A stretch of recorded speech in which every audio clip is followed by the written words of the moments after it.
Interpretive paradigm की बात करें तो मैंने आपको बताया कि मैक्स वेबर भी जब वजदेहन पद्धति की बात करते हैं तो वो भी सब्जेक्टिव इंटरप्रेटिव अंडरस्टैंडिंग की बात करते हैं।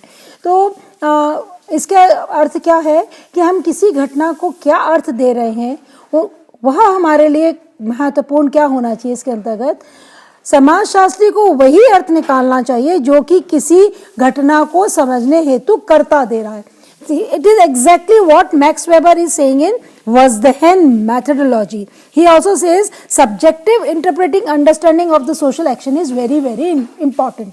तो एथनोमेथोलॉजी में भी हमें घटना का वही अर्थ लेना चाहिए जो कर्ता के द्वारा उसे प्रदान किया गया है।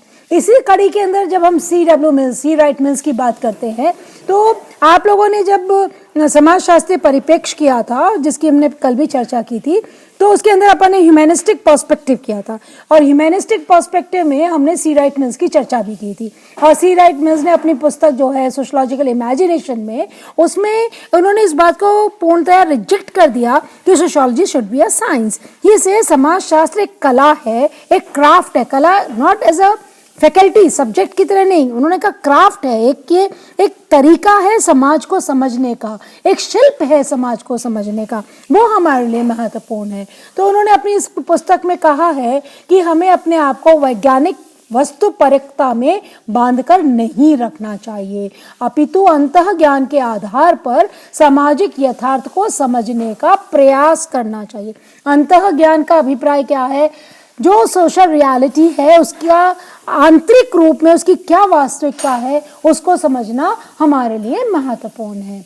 हसरल की मान्यता थी कि घटना के वास्तविक अर्थ को जानने हेतु हमको उस घटना के प्रति कायम पूर्ण विचार, पूर्व धारणा और पूर्व मान्यताओं को अलग हटाना होगा। यानी प्रेजुडिसेस नहीं होने चाहिए, बायसेस नहीं होने चाहिए, हमें कोई पूर्व धारणा उसके बारे में नहीं होनी चाहिए। हम जब सामाजिक प्रघटना का अध्ययन कर रहे हो तो स्वयं को इन सब बातों से अलग रखना अनिवार्य है। उनका कहना है कि समाज व समाज की मान्यताओं को कोष्टक में रखकर स्वयं को मुक्त करके चेतना के प्रवाह का परीक्षण करना चाहिए। And this is not implemented only for sociological reality. आप हम देखें कभी जब सामाजिक संबंधों का निर्माण करते हैं या फिर पहली बार जैसे हम किसी व्यक्ति से मिलते हैं तो उस व्यक्ति से मिलने से पहले हमने उस व्यक्ति के बारे में जो भी सुना होता है उसके आधार पर हम पूर्व धारणा बना लेते हैं जिसको हम प्रेजुडिसेस और बायसेस कहते हैं। उस पूर्व धारणा के आधार पर व्यक्ति को मिलने से पूर्व ही हम उसके बारे में क्या तो सकारात्मक सोचते हैं या फिर नकारात्मक सोचते हैं। और जब हम एक पर्टिकुलर सोच के साथ उस व्यक्ति से जब मिलते हैं तो हमारे सामाजिक संबंधों का आधार हमारी पूर्व धारणाएं होती हैं। ऐसे में हमारी पूर्व धारणाएं कई बार हमारे संबंधों में जाने अनजाने कटुता ले आती है। तो हमारे को यही समझाया जाता है कि जब भी आप किसी व्यक्ति से मिलें तो पूर्व धारणा को दरकिनार करते हुए मिले। यही बात हसरल कह रहे हैं कि हसरल ने कही है कि जब भी आप सामाजिक घटना प्रघटना का अध्ययन करते हैं तो उसके बारे में आपकी अपनी कोई स्वतंत्र धारणा अपूर्व धारणा नहीं होनी चाहिए। You should not be influenced. जिस प्रकार से घटना घटित हो रही है उसका जो अर्थ कर्ता ने दिया है उसी अर्थ में हमें उस घटना को देखना चाहिए। शुड्स का विश्वास है कि यथार्थ के दो स्वरूप होते हैं, एक भौतिक यथार्थ होता है और एक सामाजिक यथार्थ होता है। और उन्होंने कहा प्राकृतिक विज्ञानों में प्राकृतिक विज्ञानों से भिन्न सामाजिक विज्ञान में विशिष्ट रूप से समाजशास्त्र में सामाजिक यथार्थ का पुनः निर्माण होता है। नाउ व्हाट ये कहते हैं दो यथार्थ है, बहुत फिजिकल रियलिटी और सोशल रियलिटी। फिजिकल रियलिटी में टेबल कुर्सी पंखा ये हमारी फिजिकल रियलिटी है, तो इन्होंने कहा ये प्राकृतिक विज्ञान से संबंधित है।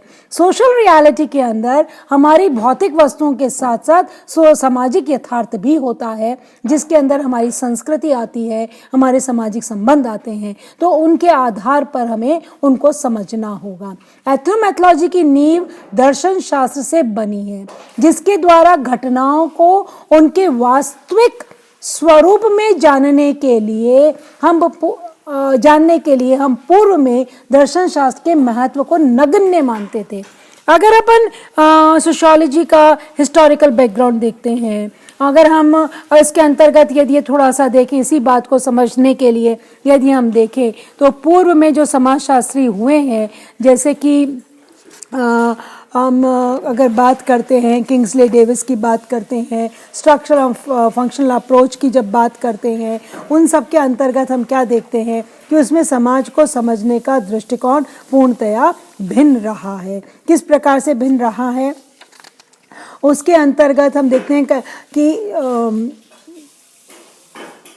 डेविस जैसे समाजशास्त्रियों का कहना था कि केवल यही एक उपागम समाजशास्त्र का प्राय मानी जा सकती है। कौन सा उपागम? Structural functional approach. उस उपागम के माध्यम से होने वाले समस्त अध्ययन कार्य यथास्थिति को औचित्य प्रदान करते हैं। यथास्थिति means they don't promote social change, they want status को। और स्टेटस को के अंदर क्या होता है, स्टेटस को के अंदर दो प्रकार के लोग हैं, एक वो जो शोषक है और एक है जो शोषित, या अन्य शब्दों में कहें एक वो जिनके पास सत्ता है और एक जिनके पास सत्ता विहीन है।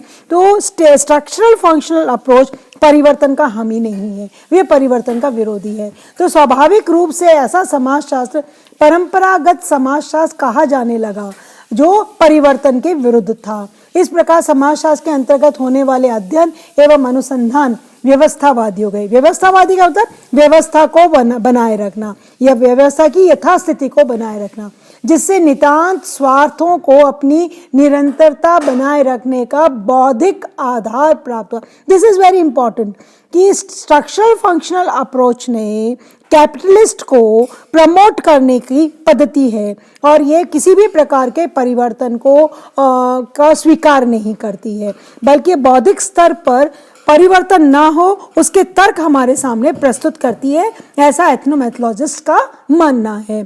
तो लेकिन इन सब के होते हुए भी स्ट्रक्चरल फंक्शनल अप्रोच एक डोमिनेंट अप्रोच होते हुए भी समाजशास्त्रियों के अंदर एक आंतरिक द्वंद्व चल रहा था। समाजशास्त्रियों की सामान्य प्रतीति थी कि समाज, सामाजिक संस्थाओं, सामाजिक व्यवहार तथा सामाजिक जीवन के बारे में सत्यता व वास्तविकता का प्रकटीकरण नहीं हो पा रहा है और न ही समीचीन समाज निर्माण में समाजशास्त्रियों का कोई महत्वपूर्ण योगदान हो पा रहा है। तो ऐसी स्थिति में उन्होंने कहा भारी भरकम शब्दों में उस जाल में फंसने से तो बेहतर यह है कि हम समाजशास्त्र को विज्ञान से थोड़ा स्वतंत्र करते हुए दर्शन को स्वीकार करें।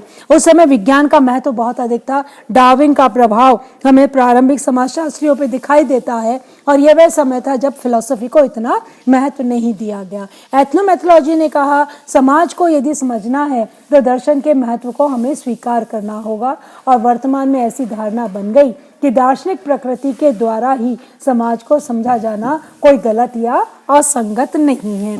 संक्षेप में जो आप लोगों को समझना है वह यह समझना है, एथनोमेथोलॉजी पूर्व में जो पद्धतियां थी उन पद्धतियों के विरोध में ये उत्पन्न हुई है। और ये पद्धति कैसी पद्धति है? ये ऐसी पद्धति है जो दिन प्रतिदिन के जीवन को का एनालिसिस करने पर जोर देती है और ये वैज्ञानिक पद्धति के आधार पर न करके हमारे दिन प्रतिदिन की जो सूझबूझ है, लोक पद्धतियां जो है उसके आधार पर दिन प्रतिदिन के जीवन को समझने का